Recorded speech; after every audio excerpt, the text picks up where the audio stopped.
Hallo zusammen, heute zeige ich euch eine wirklich geniale Lösung, wie ihr, wenn ihr ins Auto steigt, nicht mehr mühsam die Windschutzscheibe kratzen müsst. Mit einer Lösung, die nicht eure Autobatterie leer zieht und keine immens teure Standheizung erfordert. Das ist der Temperatursensor und den legen wir ins Auto, damit wir sehen, wie sich die Temperatur verändert. Los geht's. Jawohl, die Scheiben sind richtig schön gefroren.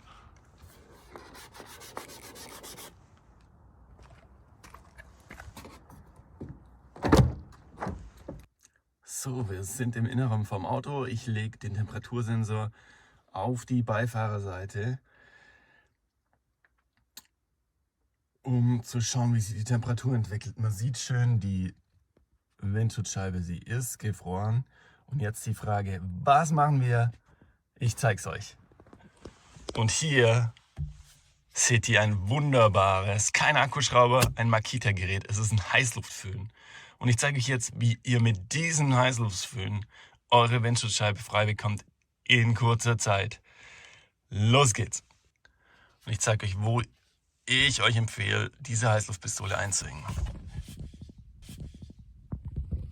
Sonnenblende runter, ausklippen und genau an diesem Haken, der in jedem Fahrzeug vorhanden ist, könnt ihr super die Heißluftpistole einhängen. Bei dem Typ DHG 181 könnt ihr mit dem Regler zwischen 6 Stufen wählen, um die Heizleistung zu beeinflussen. Und das Schöne ist, man kann die Heizfunktion arretieren über diesen Knopf. Und in dem Zustand hängt die Heißluftpistole einfach frei im Fahrzeug, kann nirgends die Verkleidung berühren, um Schäden zu verursachen. Und nochmal zum Check, der Akku hat jetzt die volle Leistung. 4 leuchtende LEDs. Ich würde sagen, wir starten mit einer 5 und Feuer frei.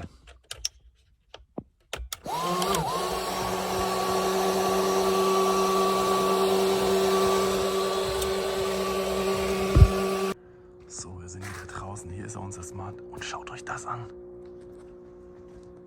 Lassen wir es 15 Minuten sein. Die Windschutzscheibe im Fahrerbereich ist schon richtig schön aufgetaut. Genau das, was wir wollen.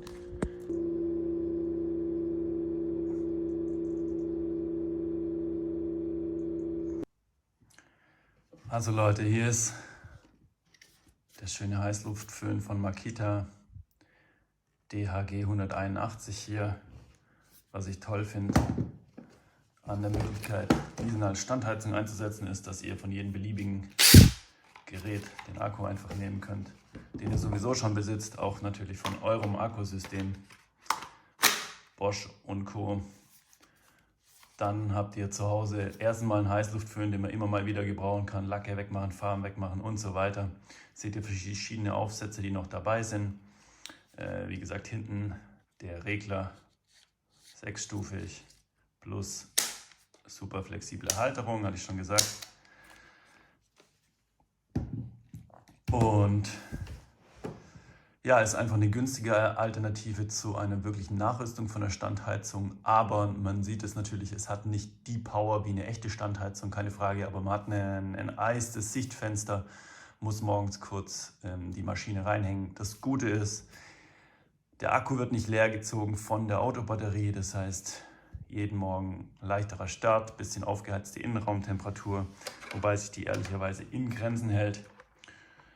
Aber ehrlich gesagt, ich hatte mir davor so ein Ding hier gekauft und wenn ihr bei Amazon oder sonst wo schaut, davon werden ganz, ganz viele angeboten mit vielen Flammen, Icons und hört sich wirklich super an. Lest aber die Produktbewertung durch und alle, auch ich, sind super unzufrieden. Erstens, eure Batterie wird leer gezogen. Zweitens, das Ding hat wirklich keine Power, da passiert gar nichts, auch wenn es immer toll auf den Bildern angepriesen wird.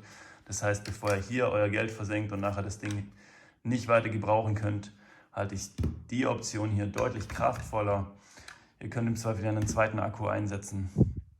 Für kleine Autos gut geeignet, große Volumina in Vans schafft auch so eine Maschine einfach nicht, die Raumtemperatur aufzuheizen. Deswegen immer wichtig, dass der Strahlwinkel hier, der geht ja hier 90 Grad raus letztendlich, dass der möglichst an die Scheibe kommt, natürlich nicht zu nah. Ich verlinke das Produkt unten in den Shownotes. Falls ihr noch Ideen habt, wie man das System verbessern kann, schreibt es doch gerne in die Kommentare. Das waren meine Erfahrungen. Viel Spaß und macht's gut. Ciao.